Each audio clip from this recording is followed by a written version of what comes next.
히브리서 2장에 들어갔어요. 2장 1절부터 우리 4절까지 한 목소리 읽어보겠습니다. 시작. 그러므로 우리는 들은 것에 더욱 유념함으로 우리가 흘러 떠내려가지 않도록 함이 마땅하니라. 천사들을 통하여 하신 말씀이 견고하게 되어 모든 범죄함과 순종함이 아니함이 공정한 보응을 받았거늘 우리가 이같이 큰 구원을 등한히 여기면 어찌 그 보응을 패하리요. 이 구원은 처음에 주로 말씀하신 바요 들은 자들이 우리에게 확증한 바니 하나님도 표적들과 기사들과 여러 가지 능력들과 및 자기의 뜻을 따라 성령이 나눠주신 것으로서 그들과 함께 증언하셨느니라. 아멘. 오늘은 6번째 시간이 됐네요. 제목을요 1절에 있는 그 내용 그대로 본문에는 들은 것에 더욱 유념함으로 흘러 떠내려가지 않도록 함이 마땅하니라 해서 흘러 떠내려간다고 이제 거대한 물이 있다고 지금 히브리서 그 저자는 누군지는 모르는데 거의 한 80% 정도는 이제 그 교계에서는 바울이라고 구약에 정통하고 문체가 로마서나 다른 서신과 이제 비슷하다 그래가지고 바울이라고 이제 추측은 하는데요. 저자는 정확히 없는데 느낌상으로 저도 그런 것 같거든요. 히브리서는 누구한테 쓴 책일까요? 히브리. 그죠. 히브리. 원래 히브리라는 단어가 그 건너가다, 건너간 자라는 건너간 자. 야고보서 다음이죠. 히브리서 히브리서 다음이 야고보서죠. 예, 건너가서 이제 그 야고보서 이제 믿음으로 행한 자 그렇게 표현하는데 히브리인들에게 이제 의도적으로 쓴 책이죠. 그러니까 초대교회 성도들은 우리가 흔히 말하는 사도행전 2장에서 성령 받은 초대교회 성도들은 그때 성도들은 거의 다 유대교적 기독교인이 된 거죠. 그러니까 배경이 어디겠어요? 유대교겠죠. 그래서 사실은 우리가 진짜 복음을 좀 깊이 좀 이해하려면 유대교에 대한 좀 우리는 부정적으로 보잖아요. 율법 강조하고 그 예수님을 죽인 어떤 종교 집단, 종교성에 강한 사람 보는데 좀 그런 어떤 부정적인 시각보다는 좀 객관적으로 보면서 거기가 기독교 모태니까요. 예수님 오기 전에 성령이 임하기 전까지 기독교는 없었잖아요.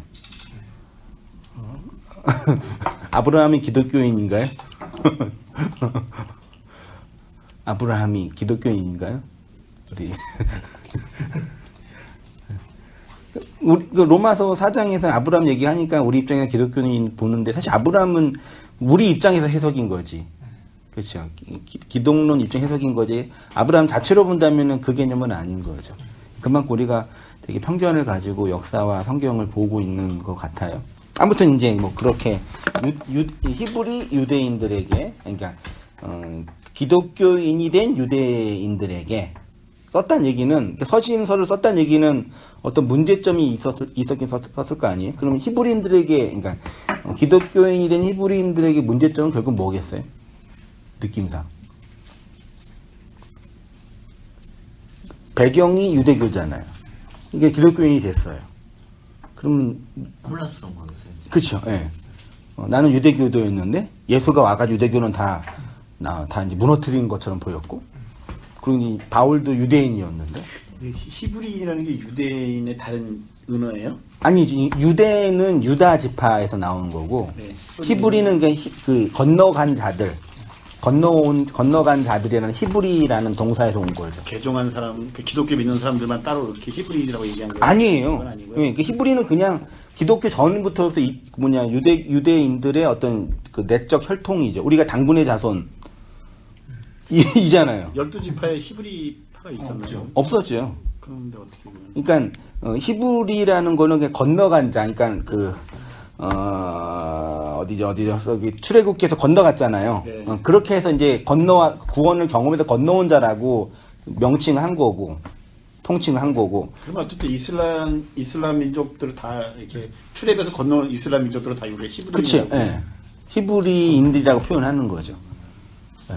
근데 유대는 거기에서 이제 유다 지파 중심으로 좀 종교화된, 좀 권력화된 집단적 개념이에요. 뉘앙스가 다르죠. 한번 두 개 다 한번 깊이 연구해 볼 필요는 있겠네요. 아무튼 그래요.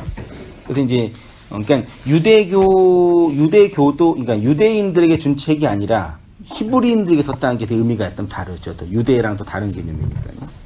그런 이 배경 속에서 1장부터 12장까지, 13장까지 히브리서가 쭉 진행돼 가니까 또 시간 되시면 천천히 읽어보시면서 또 은혜 나눴으면 좋겠습니다. 히브리 기독교인들을 위한 서신이죠. 한번 먼저 읽어주세요. 히브리서는 기독교인이 된 유대인들을 위한 서신입니다. 기독교인이 된 유대인들, 히브리. 여기서 보면 꼭 기독교인만 택하는 같은 그런 느낌이지 않습니까? 그렇죠. 유대인들 중에 기독교로 개종한 신자들을 위한 책입니다. 고대 시대에는 시족 사회였기 때문에 종교와 전통은 가문을 통해 이어왔습니다. 지금도 이슬람교를 믿다가 기독교로 개종한 사람들 중에 핍박 속에 고통받고 심지어 살해당하는 사람들이 있습니다. 1세기 기독교로 개종한 유대인들은 더 심한 핍박과 차별과 고통을 받았습니다. 그래서 이제 그 1세기 초대교회 역사는 이제 핍박의 역사고, 우리 교회사 속에서도 이제 거의 한 100년, 150년, 7왕조, 로마의 7대까지 계속되는 핍박이 있었고, 이제 네로 황제 때가 되게 큰 그 로마의 대형 화재, 어제도 불렀는데, 대형 화재가 일어났는데, 그 기독교인들 때문에 불났다 그래가지고, 그냥 다 죽여버린 거죠. 그만큼 핍박을 되게 심하게 받았죠. 그 히브리인들도 그런 경험이 있었던 거죠. 그 다음 우리 집사님 읽어주세요. 그런데 이렇게 유대교에서 개종한 기독교인들을 더 힘들게 한 것은 외부의 핍박뿐만 아니라 그들의 의식과 무의식과 생활 태도에 배어있는 유대교적 사상이었습니다. 그들이 진실한 마음으로 개종을 했어도 그들의 지식과 사고 안에는 여전히 유대교적 신학이 있었습니다. 그래서 기독교로 개종한 후에도 굉장한 혼란 속에 있게 된 것입니다. 아까 우리 전 집사님이 표현하신 그러니까 기독교로 개종한 기독교 히브리인들에게 어떻게 표현해야 되네? 기독교인이 된 히브리인들에게 있어서는 외적인 핍박도 무서운 거였지만, 예수라는 분을 믿게 된 이후에 이전과 다른 신학적 충돌과 해석적 혼란이 큰 고통이었죠. 그건 우리도 마찬가지일 거예요. 지금 우리들의 상황은 똑같죠. 예.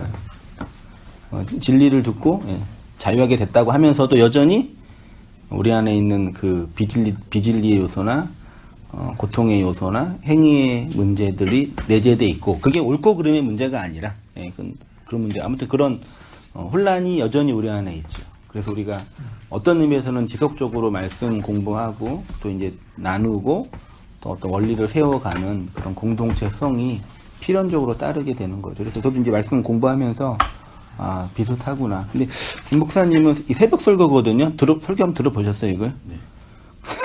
너무 안 좋아요.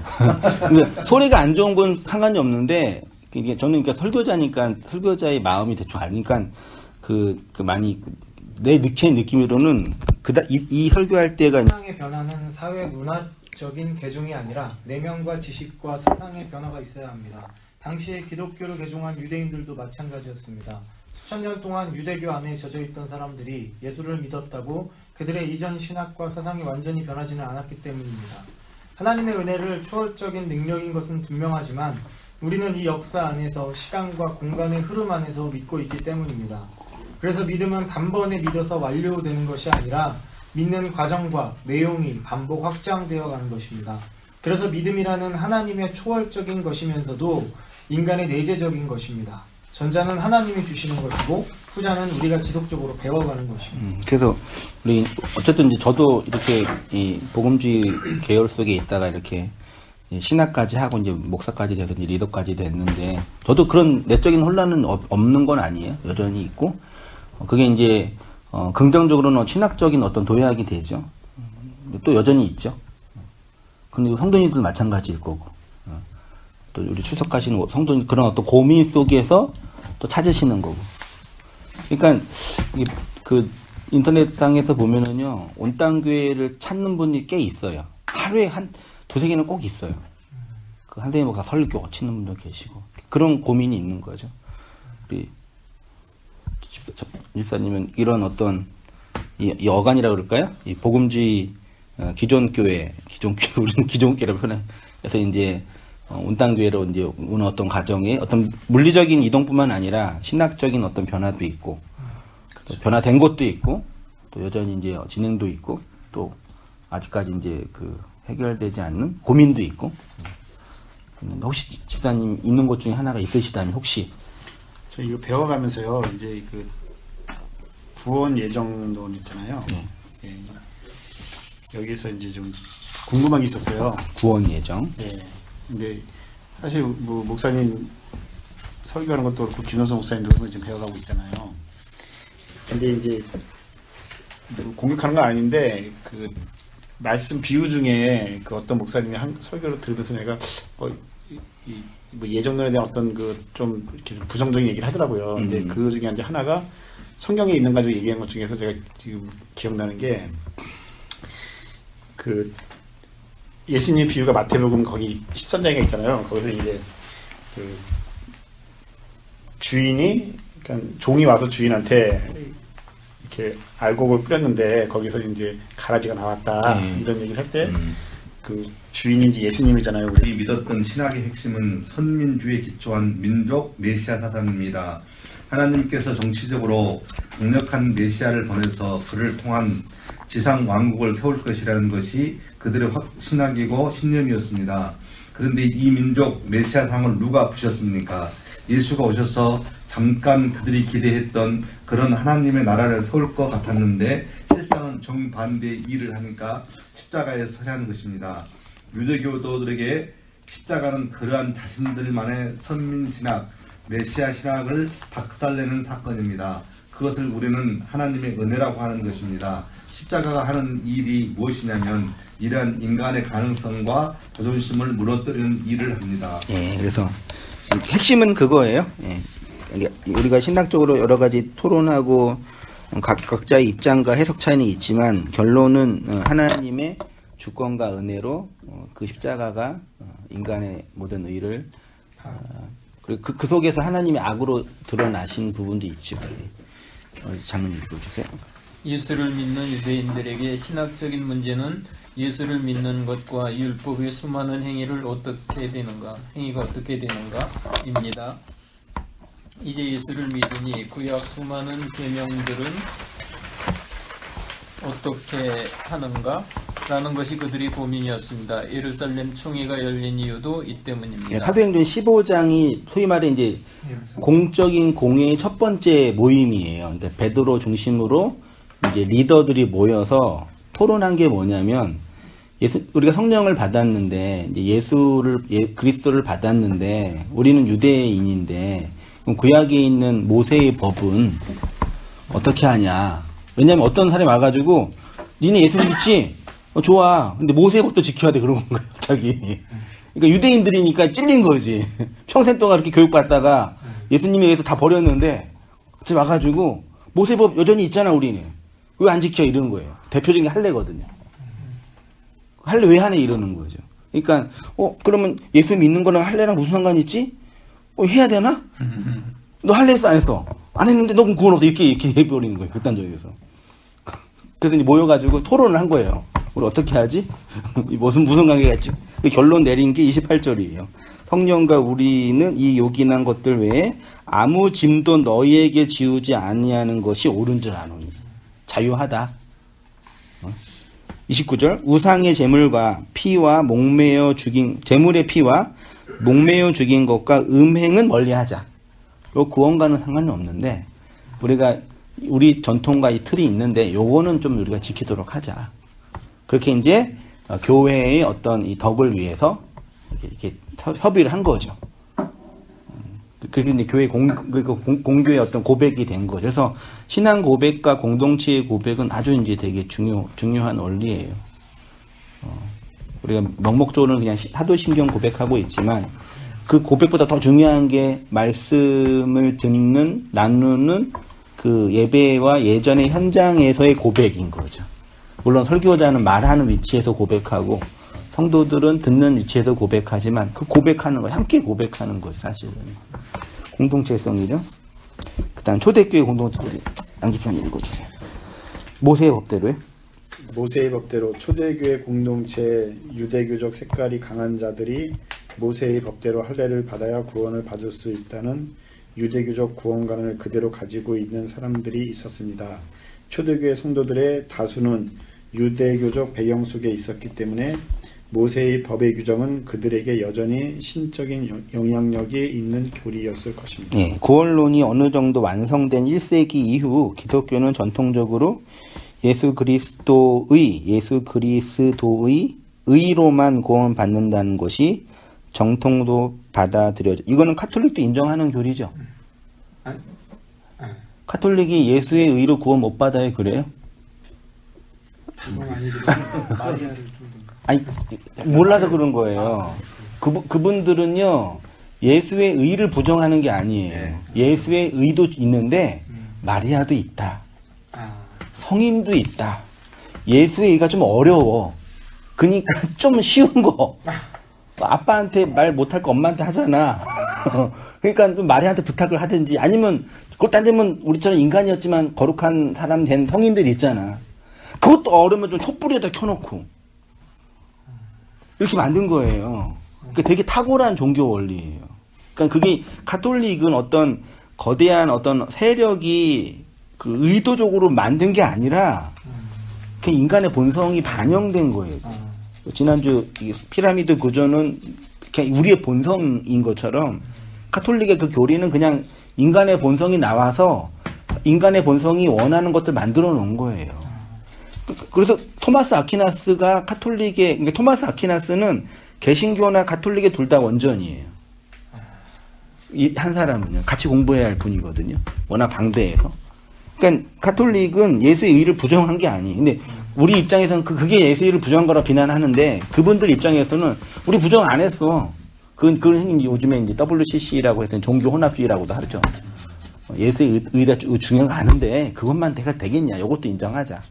그래서 흔히 이제 산에 올라가는 방법은 한 길만 있는 게 아니라 여러 개 있다. 이렇게. 가장 좋은 건 예수다. 제일 좋다 이게. 그렇지만 좀 어려운 사람이 있다. 잘 만들었죠. 그러니까 얼마나 불편하지 않겠어요. 그 성당 다니시는 분들이. 너무 편해요. 그러니까 진짜 하나도 안 불편할 것 같아 진짜요. 거기 토요일 예배 한번 미사 한번 드리면 이론 안 가도 되고 그냥 선택이 어떻게 그렇게 잘하세요? 거기 빠진 사람이 있거든요. 혹시. 그럼 항상 포교하고 그러세요? 그런데 1세기 유대교적 배경 속에 있는 기독교인들에겐 어려운 주제였습니다. 그래서 예수도 믿어야 하고 율법도 행해야 한다는 생각을 하게 된 거죠. 이런 혼합주의적 구원론이 나온 이유는 바울의 사역을 신학적으로 방해한 거짓 교사들의 사역 때문입니다. 그러니까 이걸 신학적으로 정치적으로 볼 때, 생각해 보세요. 유대교가 거대한 세력이었는데 예수가 와가지고 밖으로 다 깨버렸잖아요. 그 자기네 해결을 다 가져갔단 말이에요. 그러면 그렇게 가져가면, 말하자면 삼성이 반도체 갖고 있는데 다른 회사가 반도체 가져가서 삼성 어떻게 하겠어요? 공격할 거 아니에요. 그 유대교도가 이제 그 기독교를 공격해야 되는데 이전에는 이제 폭력으로 했잖아요. 이제 어떻게 하는 거예요? 신학적으로. 그래서 유대교에서 거짓 교사라고 하는 사람들을 보내는 거예요. 왜냐하면 그들은 모세의 율법이 더 능하니까. 의도죠. 그래서 갈라디아서에 보면은 어떻게 표현하냐면은 가만히 들어온 거짓 형제라고. 바울이 형제라고 표현해요. 희한해요. 뭐 욕해야 되는데 나쁜 새끼 욕해야 되는데 형제들이라고 표현해요. 그 사람들이 그러니까 그 친율법주의로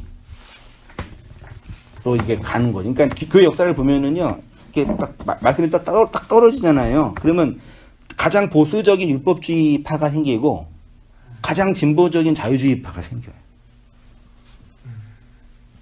그쵸? 희한해요. 저도 교회 개척하는데 온땅 교회 스펙트럼 어디에 가장 보수적인 거예요? 가장 진보적인 거예요? 스펙트럼을 보면은. 그러니까 되게 진보적인 분들이 보일 때는 되게 율법적으로 보이겠죠. 그렇죠? 되게 율법적인 사람이 볼 때는 어떻게 보여요? 되게 진보적이고 자유롭게 보이겠죠. 철학적이 정치적으로 볼 때는요. 근데 이게 해석과 또 관련이 있다니까요. 우리 교회도 가장 진보적인 분이 계실 거예요. 나눔이나 말씀 중의 측면에서. 그쵸? 상 보수적인 분도 계실 거고. 같은 어떤 진리나 김광석 설교 들어도 이렇게 나누시니. 그래서 나눠서 지네끼리 모이잖아요. 아, 죄송해요. 자, 그분들끼리. 그 신이 막 싸워. 막 싸우고 찢어져 또. 그걸 또 하나의 뜻이라고 또 그래. 그래서 참, 그러니까 그게 이제 우리의 어떤 인간의 어떤 내적인 어떤 게 틀러 나오는 부분이 있어서 그런 걸 보면서 느끼는 거 뭐냐, 아, 이 말씀이 떨어져도 여전히 그 사람은 그 사람이 있나 보구나. 그런 또 생각을 또 해보게 되죠. 아무튼 거짓 형제, 이게 이제 소위 그 초대교회를 힘들게 했던 신학적인 어려움이었어요. 은혜와 행위 우리 전지선 읽어주세요. 갈라디아서를 보면 이러한 교사들의 사역이 초대교회 공동체 안에서 많은 영향을 주었다는 것을 알 수 있습니다. 그래서 갈라디안식 신앙이라는 것이 만들어진 것입니다. 이것이 무엇이냐면 하나님의 주권적이고 불가항력적인 은혜에 율법의 행위를 살짝 보태는 것입니다. 예수를 믿어야 구원을 받는데 인간의 행위가 보태지면 우리의 구원을 더 확실하다. 이런 식의 구원론이 형성된 것입니다. 네, 소위 덧붙여지는 은혜, 신인, 협력설 등이 이러한 구원론으로 역사적으로 펠라기우스나 반펠라기우스 주의라고 합니다. 바울은 이러한 복음을 갈라디아에서는 다른 복음이라고 표현해서 되게 근본적인 이 묵시복음을 믿는 분들이 되게 근본적인 분들은 교회에서 그런 율법적인 틀이나 모임을 만드는 걸 되게 그 다른 복음적 태도라고 비난하기도 하죠. 바울이 말한 다른 복음은 이 다른 복음이 아니거든요. 1세기경 그 배경 속에서 유대인들의 배경 속에서 나온 이야기거든요. 그리고 저주를 받을 것이라고 합니다. 하나님의 구속사는 이러한 인간의 의의가 들어갈 틈이 없습니다. 로마 가톨릭이 무엇을 잘 하냐면 인간의 의의를 부추기는 것을 잘 만들어 놓습니다. 사실 이것은 모든 종교의 구원론의 핵심입니다. 신의 초월을 인간 편에서 쉽게 도달할 수 있는 다양한 방법론을 만들어 놓는 거죠. 개신교가 로마 가톨릭을 개혁한 종교라고 하지만 현대 개신교의 구원론과 교회론은 가톨릭화, 다양한 루트를 만들어 놓고 하죠. 그러니까 우리가 제가 뭐 한국 교계 전체를 걱정할 필요는 없는데 지금 뭐 한국 교회 전체적인 상황과 흐름을 보면 그 이제 뭐 서초동에 있는 교회니 그것 때문에 문제가 얘기도 많이 있는데 그래서 이제 그 음보 포럼에서 이제 모여가지고 그분들이 어떻게 비난하냐면 서초동 노래방이라고 비난하거든. 사랑의 교회를 찬양고로 부흥한 교회라 서초동 노래방이라면서 우리가 진정으로 교회가 회복되려면은 목사님의 제자 훈련을 버려야 된다 이렇게 표현하더라. 그분들이 또 이렇게 고민하는 거예요. 항상 그런 이 시대적인 어떤 그런 이 싸움들과 논쟁들이 있는 거예요. 근데 우리도 마찬가지인 것 같아요. 자, 우리가 흘러 떠내려가지 않도록 이거죠. 그래서 히브리서 1장은 하나님의 구속사는 이렇게 아들을 통해 아들 안에서 아들로 완성되는 것이라고 하는 것입니다. 구약의 모든 선지자들이 말한 복음의 핵심은 모두 아들에 관한 것입니다. 그리고 2장에서는 그러므로 우리는 들은 것에서 더욱 유념함으로 우리가 흘러 떠내려가지 않도록 함이 마땅하니라고 합니다. 쉽게 말해 절대 떠내려가면 안 된다고 합니다. 사도 바울이 그렇게 죽도록 고생해서 가르쳐놓고 잠깐 떠났는데 그 복음에다 양념 살짝 보태서 그 거짓 선지자들이 가르치니까 다시 돌아갔다는 것입니다. 그래서 사도 바울이 편지를 쓰는 것입니다. 어떻게 너희는 다른 복음을 쉽게 받아들이느냐? 내가 눈물을 흘리며 너희에게 편지 쓴다고 한 것입니다. 이 히브리서 기자가 마찬가지입니다. 너희가 들은 그리스도의 복음에 유념하지 않으면 흘러 떠내려간다. 계시록에 보면 뱀, 용이 물을 흘려 버립니다. 물을 흘려서 하나님의 백성들을 떠내려가게 합니다. 이걸 한번 제가 읽어볼게요. 하늘의 전쟁이 있으냐? 어떤 한번 이렇게 보세요. 어떤 의미가 될지. 하늘의 전쟁은 어디 전쟁이에요? 아마겟돈. 네, 그 아마겟돈이죠. 그 어디에서 있는 전쟁이요? 내 안에서. 예수의 말씀, 그리스도의 말씀과 우리의 선악 구조가 싸우는 전쟁이겠죠. 미가엘과 그의 사자들이 용과 더불어 싸울 때 계시록에 보면 용, 거짓 선지자, 뱀이 있어요. 이게 하나님을 모형하는 가짜 하나님을 상징하는 거거든요. 용과 더불어 싸울 때 용과 그의 사자들도 싸우나 이기지 못하여 다시 하늘에서 그들이 있을 곳을 얻지 못한지라. 큰 용이 내쫓기니 옛뱀 곧 마귀라고도 하고 사탄이라고도 하며 온 천하를 꾀하는 자라. 그가 땅으로 내쫓기니 그의 사자들도 그와 함께 내쫓기니라. 내가 또 들으니 하늘에 큰 음성이 있어 이르되 이제 우리 하나님의 구원과 능력과 나라와 또 그의 그리스도의 권세가 나타났으니 우리 형제들을 참소하던 자 곧 우리 하나님 앞에서 밤낮 참소하던 자가 쫓겨났고 또 우리 형제들이 어린 양의 피와 자기들이 증언하는 말씀으로써 그를 이겼으니 그들은 죽기까지 자기들의 생명을 아끼지 아니하였도다. 그러므로 하늘과 그 가운데 거하는 자들은 즐거워하라. 그러나 땅과 바다는 화 있을진저 이는 마귀가 자기의 때가 얼마 남지 않은 줄 알므로 크게 분내어 너희에게 내려갔음이라 하더라. 용이 자기가 땅으로 내쫓긴 것을 보고 남자를 낳은 여자를 박해하는지라.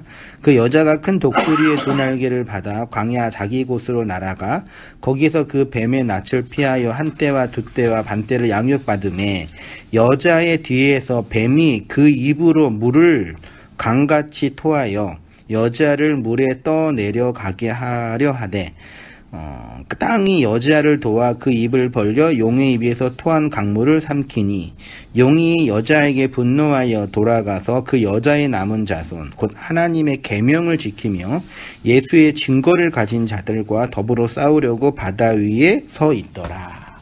그러니까 물론 계시록에 이제 어떤 내용이죠. 그러니까 저는 그렇게 이제 봐요. 계시록은 우리 성도 안에서 천년왕국이 실현되는 성도 안에서 끊임없이 반복되어지는 아침에도 그러고 어제도 그러고 오늘도 그랬던 내적 투쟁. 어떤 분은 그런 내적 투쟁이 있는 건 구원받지 못한 증거다라고 말하는 분도 계시긴 계신 성숙히 인정하지 않아요. 여전히 우리 안에서 그리스도를 받은 우리 안에서 육체를 가지고 살아가는 이 우리의 내면적 투쟁, 싸움. 실패 혹은 성공 그리고 이제 발전해 가고 혹은 퇴보해 가는 어떤 그런 이런 것들을 상징적으로 표현한 문학이다. 저는 그렇게 봐요. 그러니까 뭐 앞으로 뭐가 이런 거는 신경도 안 써요. 666이 뭐고 베르친이 뭐고 그 실제적인 것이 아니라는 걸 해석을 하니까 다는 몰라도 저는 그래요.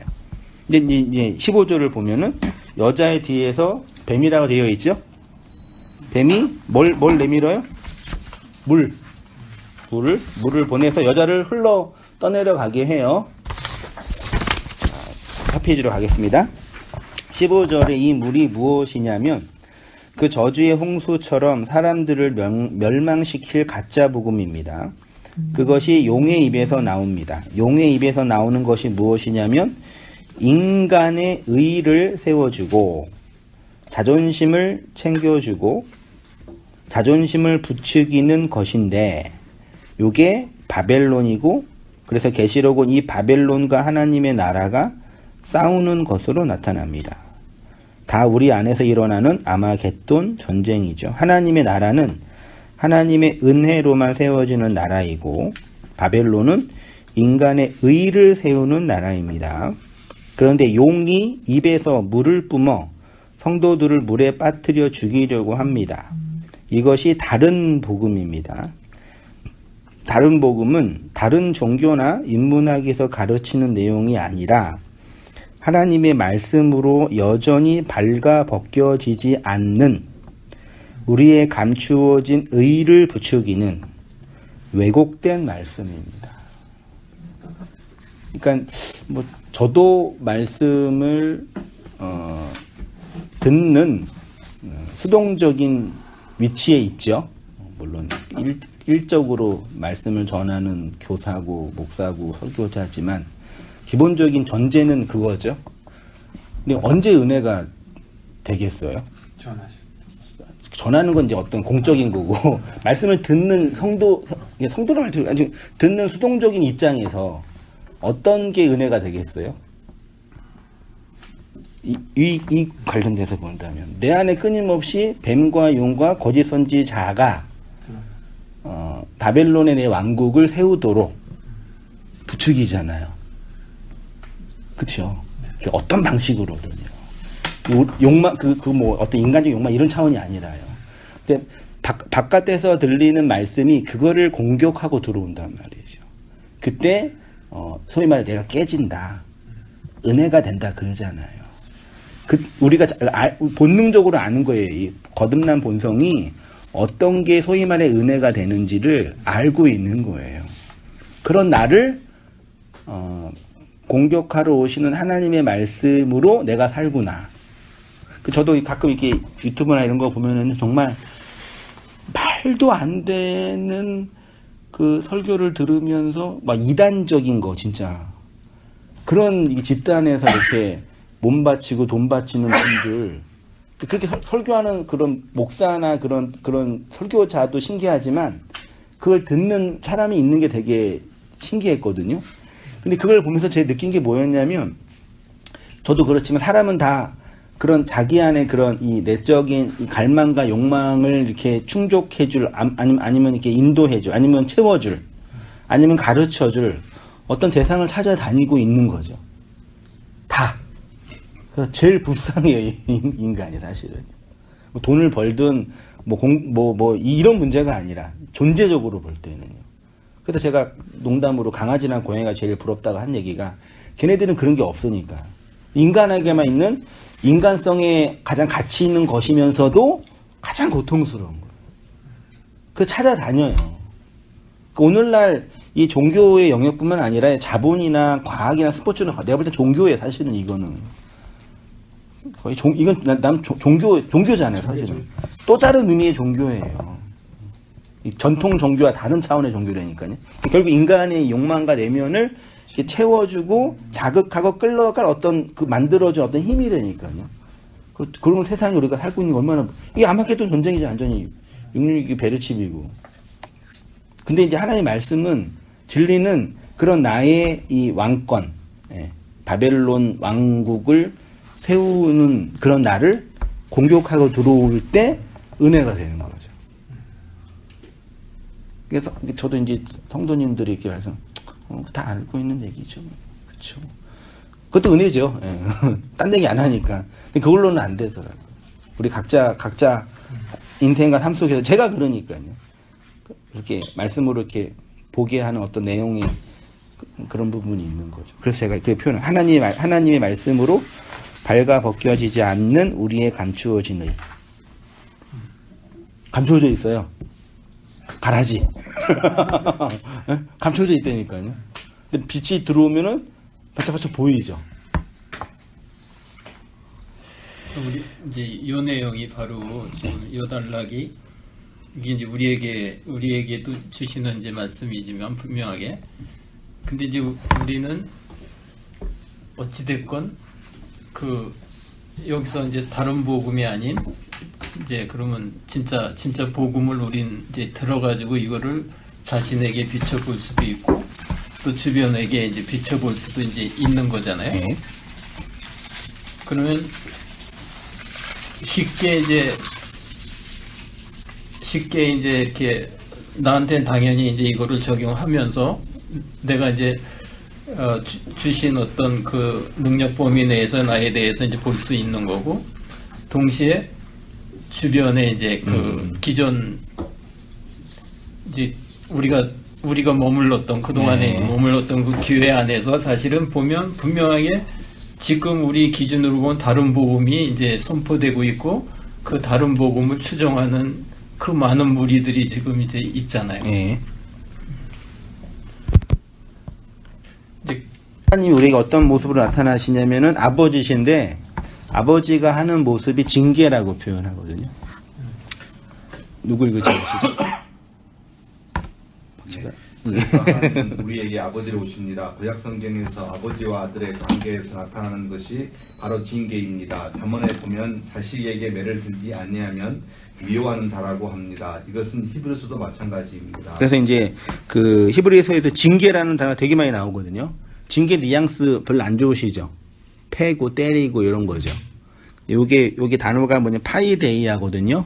요게 교육하다, 교훈하다. 가끔 제가 그 설교 사람은 교육 가르치면 안 받는다 그랬죠. 근데 교육한다 그랬잖아요. 그러니까 우리가 인문학적인 차원에서의 가르치는 거랑 성경이 말하는 파이데이아는 근본적으로 다르죠. 그러니까 하나님이 마치 매를 들고 오시는 것처럼. 근데 그 내용이 뭐냐면 하나님의 하나님의 말씀으로 여전히 발가 벗겨지지 않는 우리의 의를 부추기는 그거를 공격하러 오시는 하나님인 거예요. 그거를 교육하다, 혹은 징계한다, 혹은 훈계한다라고 표현해요. 다, 그러니까 요거를 다 자기 멋대로 해석하는 거죠. 하나님의 징계는 패는 거, 이렇게 해석하는 분도 계시고, 하나님의 교육은 잘 가르쳐서 성인이 되는 거, 이렇게 가르치는 사람도 있잖아요. 그런 게 아니라 우리 안에 있는 자기 바벨론성 의를 부추기게 하는 그거를 무너뜨려 오시는 그 징계이기도 하고 교육이기도 하는 거죠. 그러니까 어떤 분은 너무 이걸 잘못 이해해서 말씀을 가르치는 게 아니다 이렇게 표현하는 분은 해석을 오해하시는 거죠. 어떤 의미에서 가르치는 거죠. 저도 이렇게 말씀 나누고 들으면서요, 몰랐던 거 배우고 또 들었던 거 또 적용하고 많이 있어요. 그런 거요. 그럼 배우는 거죠. 그렇죠?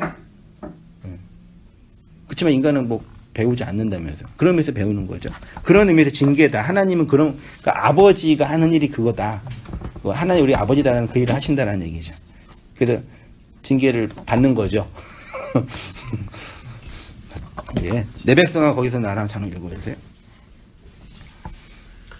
하나님의 영광을 위해 살아야 하는 존재들이 인간들만을 위한 세상을 구축하고 건축하려고 할 때 하나님은 그걸 부수시는 것입니다. 이것이 창세기 1장부터 계속 있던 이야기입니다. 하나님은 절대 인간 스스로 나라를 건축할 수 없다고 가르치기 위해 인생과 역사를 시작하여 교보제로 건네주셨는데 인간들은 끊임없이 자신들이 나라를 건축합니다. 그래서 하나님은 계속 그 나라를 부수어 가시는 것입니다. 그리고 마지막에 완전히 부수시는 것입니다. 그래서 하나님의 구원의 메시지는 바벨론에서 성공하라가 아니라 거기서 나오라고 하시는 것입니다.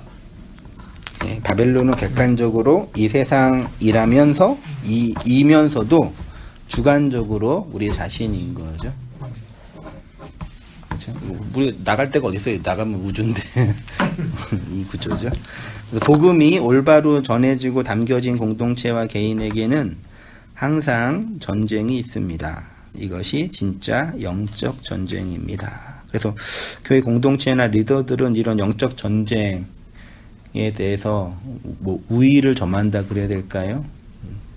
그래서 그렇게 이제 잘 할 수 있도록 지지해주고 가르치고 나누고 그런 거죠.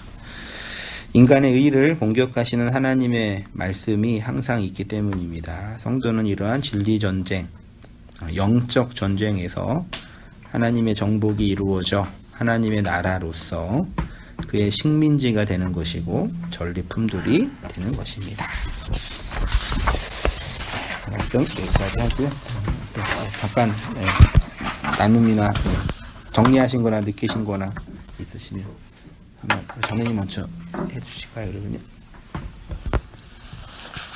생생히 이제 있는 거죠. 저는 경험이 이제 있는 건데 하나가 뭐 그거 이제 길게